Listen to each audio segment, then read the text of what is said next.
Bonsoir, Monsieur Noël Mbala. Bonsoir Jean-Guy. Merci beaucoup pour l'opportunité qui m'est accordée pour faire certaines mises au point sur ce malentendu que je n'appelle pas encore conflit entre Némona Semi et Bounoudia Congo. J'interviendrai surtout en tant que membre des familles parce que dans les prises de position ou la réaction de Némona Semi lui-même et des membres de de Bounoudia Congo, il y a des aspects qui ont quitté le terrain des accords et qui ont touché la personne privée de Madame Marie-Thérèse Landou. D'accord. Je suis Noël Mbalankondi de mon nom complet. Je suis congolais. Je dois préciser que pour les Bakongo, je suis Mfumumbenza Nakiangala et Mwana Mfutila na Wembo. Récemment, nous avons vu des prises de position qui sont allées au-delà de ce que nous, comme Congo-Pax, on pouvait accepter. C'est pourquoi, franchement, on a pris cette position. D'abord, il y a eu une déclaration que nous, à Congo-Pax, on a considéré comme étant tendant à la sécession. Il a déclaré, sauf un État indépendant du Congo central peut garantir la protection des Bakongo. Nous pensons que il y a des problèmes dans toutes les provinces du Congo. Et que ces problèmes sont causés par une fraction des Congolais qui ont usurpé le pouvoir d'État et qui l'utilisent à leur avantage. Alors, nous disons que si tout l'ensemble du peuple congolais peut se mettre d'accord, nous pouvons mettre en minorité ceux qui sont en train de brader le pays, qui sont en train de laisser violer nos mamans, qui sont en train de laisser le pillage, qui torture, qui tue à dessein. Donc, nous disons que la situation du Bas-Congo n'est pas particulière. Si vous lisez la dernière déclaration des évêques du Kivu, vous allez voir que la situation à l'est du pays est vraiment terrible. Alors nous disons que le Congo a déjà eu plus d'un siècle de vie commune. Nous avons des Congolais qui ont quitté leur région, qui sont allés s'installer ailleurs. Nous en avons qui ont épousé des femmes d'autres régions ou des maris d'autres régions. Donc, en plus d'un siècle, il y a eu des relations qui se sont établies que les Bakongo n'entretiennent plus avec les autres Bakongo qui sont restés en Angola, au Congo-Brazza ou bien au Gabon. Et nous ne pouvons pas fermer cette parenthèse, dire que non, c'est un fait, un accident de l'histoire, les Bakongo doivent être nécessairement uniquement entre eux, ça n'existe plus. Nous sommes au XXIe siècle, le monde est devenu planétaire. Nous avions déjà, notre présidente a déjà exprimé ses réserves sur le dialogue avec M. Kabila, pour diverses raisons. M. Kabila est à la tête du Congo depuis 14 ans. Et on peut faire le bilan est négatif. Tous les indicateurs, tous les organismes qui font l'évaluation du Congo le cote très très mal. Le Congo n'est pas très bien perçu. Et le Congo se vend mal, le Congo est absent de toutes les scènes. Le Congo est un pays occupé. Alors, nous avons dit que nous n'allons pas dialoguer avec M. Kabila. À la limite, le peuple congolais peut le laisser aller jusqu'à la fin de son mandat. Mais même s'il y a dialogue, ça ne peut pas être avec M. Kabila. Puisque M. Kabila, non seulement il a tué les Congolais dernièrement en janvier et avant, il a tué les membres de Bounoudia Congo, il a arrêté les membres de Bounoudia Congo, il y en a qui sont encore en prison jusqu'à aujourd'hui. Et la Constitution a déjà limité le mandat de M. Kabila. Donc si on doit faire un arrangement politique, ça ne peut pas être avec M. Kabila. Parce que lui, il est disqualifié par la Constitution. D'abord, quand vous êtes un homme politique, et Némona Semi me dit qu'il est le grand leader, le grand maître, il connaît tout. Quand vous êtes un leader politique, vous surveillez ce que vous dites.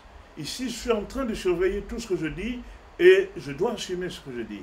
Quand vous êtes devant un journaliste qui vous présente comme étant quelque chose que vous n'êtes pas, vous corrigez immédiatement.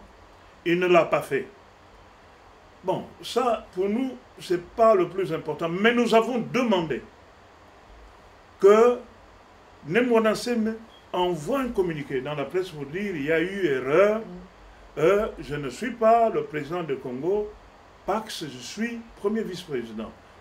Comme toujours, tout ce que nous avons tenté pour entrer en contact avec Némouana Nseme, ça a été systématiquement ignoré pendant 4 ans. Il n'y a pas eu une seule réponse, que ce soit les demandes envoyées au secrétaire général du parti, qui est un ami que nous connaissons très bien, et pour demander un rapport succinct sur le fonctionnement du parti, que ce soit les messages envoyés par email. Quand il avait fait sa déclaration sur une hypothèse, l'accord est fort simple, hein, c'est en quelques articles, je crois 3 articles ou 4, hein, qu'il est intervenu un accord politique entre l'honorable Némouana Nseme et Madame Marie-Thérèse Landau, présidente de Congo Pax. Que Némouana Nseme venait au Congo Pax et acceptait l'idéologie de Congo Pax. Il n'y a pas eu addition de parti, c'est un monsieur qui voulait, à sa demande, nous insistons, parce que dans les échanges sur les médias sociaux, on dit que Marie-Thérèse Landau serait mendiante. Non, nous ne sommes pas allés vers Bundu Congo, que nous respectons, que nous aimons, mais sur la démarche politique, c'est Némouana Nseme qui est venu chez nous. Mais Némouana Nseme, à partir du moment où il a eu l'accord, il s'est comporté d'abord comme le numéro 1 du parti, prenant toutes les décisions sans consulter qui que ce soit. Et comme je disais tout à l'heure, toutes les tentatives pour approcher Némouana Nseme ont échoué parce que vous ne pouvez pas voir Némouana Nseme au téléphone. Peut-être qu'il y a des élus qui peuvent le faire, mais nous, quand nous appelons même la présidente, ne peut pas l'avoir au téléphone. Donc vous devez passer par quelqu'un qui peut le voir lui, et puis s'il veut vous donner une réponse. En tout cas, en ce qui nous concerne, on n'a jamais eu de réponse. On envoie des emails par les mêmes personnes qui sont venues de sa part pour solliciter l'accord, et il n'y a jamais eu de réponse. C'est une évolution, ce n'est pas au premier malentendu, même dans votre ménage. Ce n'est pas au premier malentendu que vous dites non, madame. Mais il y en a eu tout plein pendant tout ce temps-là. Oui, mais maintenant, nous avançons vers des propositions que nous, on ne peut pas politiquement accepter. Lorsque Némouana Nseme, après avoir causé avec Kabila, sans, jusqu'aujourd'hui, nous ne savons pas de quoi ils ont parlé avec Kabila. À la limite, on aurait compris qu'il soit parti peut-être parce qu'il n'y avait pas le temps de nous prévenir, ce qui n'est pas possible aujourd'hui avec les médias que nous avons, les internets, le téléphone, Skype et tout. Donc, il ne peut pas dire qu'il n'a pas eu le temps de venir. Donc, il a pris un contact au plus haut niveau de l'État pour le compte de notre parti, et nous, on ne sait pas de quoi il a parlé. Tout ce qu'on sait, quand il sort de là, il vient avec une formule qui a déjà échoué, 1+4. Un président et 4 présidents. Les Congolais ont dit... 4 vice-présidents. Et 4 vice-présidents. Les Congolais ont dit en 2006, 1+4 égale 0. Oui. Et lui, il revient avec ça. Sans concertation. Parce que lui veut devenir vice-président de la République. Avec Kabila, qui a tué les Bundu Congo, qui vient de tuer les Congolais en janvier 2015. Ouais. Et nous, on va continuer avec un président encore 3 ans. Pour quelles raisons? Je soutiens. Mais, lorsqu'il s'agit maintenant de l'action politique, moi j'ai commencé à faire la politique avant lui. Quand j'ai visité M. Némouana Nseme la première fois, j'étais ministre. Et lui était encore dans sa religion. Okay. Alors maintenant, on ne va pas tous nous mettre à l'école parce qu'on parle aux ancêtres. Ok. Bien. Alors, nous avons cette difficulté avec Némouana Nseme, mais c'est la confusion des rôles. Il est en même temps le chef religieux de son église, ou je ne sais pas comment il appelle ça, de Bundu. Il est en même temps le leader politique et il est en même temps l'autorité scientifique. Mais là, je signale à Némouana Nseme qu'il est en contradiction avec son propre enseignement. Hier, M. Ngimbi a dit qu'il y a un ancêtre Mayala. Ça n'existe pas. Non, ça n'existe pas.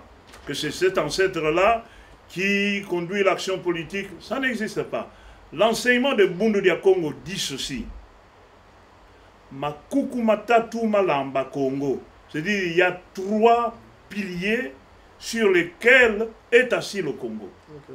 Il y a le pilier Nzinga. Okay. Ça sont des gens qui l'ancêtre Nzinga, c'était lui, l'ancêtre de Mayala, l'ancêtre de tout ce qui est gouvernement. Ça c'est Nzinga. Et puis il y a Mpanzu, l'ancêtre de tout ce qui est artisan, industrie, enseignement, commerce. Ça c'est l'ancêtre Mpanzu. Et puis il y a l'ancêtre Nsaku pour tout ce qui est sacré. Ce sont 3 ancêtres. Et c'est ça, les Makuku ou les piliers sur lesquels est assis le Congo. C'est 3 ancêtres. Ça c'est l'enseignement de Bundu Dia Congo. Parce que moi aussi j'ai lu le Bundu Dia Congo, ça m'intéressait. Okay. Alors, il n'y a jamais eu un ancêtre qui s'appelle Mayala, ça n'existe pas. Kuyala, ça signifie simplement gouverner. Mayala, ça signifie le pouvoir ou le fait de gouverner. L'ancêtre de Mayala s'appelle Nzinga, il ne s'appelle pas Mayala. Ok, d'accord. Si on n'avait pas payé ma maison, j'allais chercher le Bundu Dia Congo, où lui-même Nemwanansé me dit ça. Et ce n'est pas une invention de Nemwanansé, mais ça a toujours été comme ça. D'accord, merci. Oui, nous recevons beaucoup de menaces. Mon épouse reçoit beaucoup de menaces. Il y en a qui lui disent, vous allez voir de quelle mort vous allez mourir. Et Nemwanansé lui-même s'est permis de maudire. Hein, il a dit qu'elle soit maudite au Bas-Congo. Des menaces sur le plan spirituel, franchement, ça nous laisse indifférents. Okay. Si Nemwanansé a le pouvoir de maudire les gens, qu'il commence par maudire ceux qui ont tué les adeptes de Bundu Dia Congo et qui les ont jetés en prison et qui sont toujours au pouvoir aujourd'hui. Donc, moi, ça ne m'impressionne pas. Parce que je connais la culture Congo, il n'a aucun droit, il n'a aucun pouvoir. Il ne peut pas me maudire, il ne peut pas maudire Maman Landu, qui est Ndona Kiangala Nansundi, Mwana Nkasisi Congo. Quand je dis comme ça, les ancêtres m'entendent. Et qu'il ose. Il a dit ça, il a écrit, mais cette malédiction, si vraiment il avait l'intention de la maudire, cette malédiction retombera sur Nemwanansé. Il connaît les lois, peut-être il ne veut pas les appliquer, mais il connaît les lois de notre culture. Donc, sur ce plan-là, le plan des malédictions, ça nous laisse indifférents. Il ne peut pas nous atteindre, impossible. Parce que, moi aussi, quelque part, je suis chef de famille. Et il sait très bien, il connaît la culture. S'il ose, c'est lui qui tombe. Alors, les menaces que nous prenons très au sérieux, ce sont les menaces de mort. Okay. Parce que Nemwanansé a déjà fait tuer beaucoup de Bakongo. Et j'appelle les gens de Bundu Dia Congo qu'ils doivent être attentifs. Il faut qu'ils sachent pourquoi ils meurent tant. Alors pour tuer ceux qu'il a fait tuer, ce n'est pas les maudissants, c'est avec le pouvoir en place.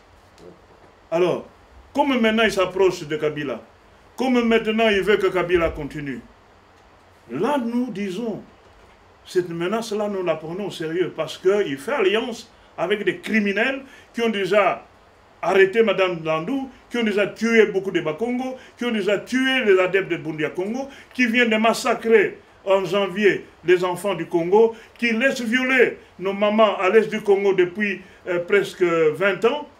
Donc ces criminels-là, lorsque lui fait alliance avec eux, effectivement, ça peut nous atteindre. Et c'est pour ça que je suis ici. Je vous prends tous à témoin que si quelque chose arrivait à Marie-Thérèse Landou, mon épouse, si quelque chose arrivait à un de mes enfants ou à moi-même, eh bien, je vous prends à témoin que les menaces viennent de Nemwanansé, mais avec son équipe, puisqu'il n'a pas encore démenti toutes les menaces qu'on nous donne. Et lui-même, il s'est permis de terminer par une malédiction. Mais comme je vous ai dit, malédiction, ça, c'est des paroles. Il sait très bien lui-même qu'il veut impressionner. Il peut maudire les gens de Bundu Dia Congo, puisqu'ils disent toujours Ingeta. Pour tout ce qu'il veut, pour tout ce qu'il veut faire d'eux, ils disent Ingeta.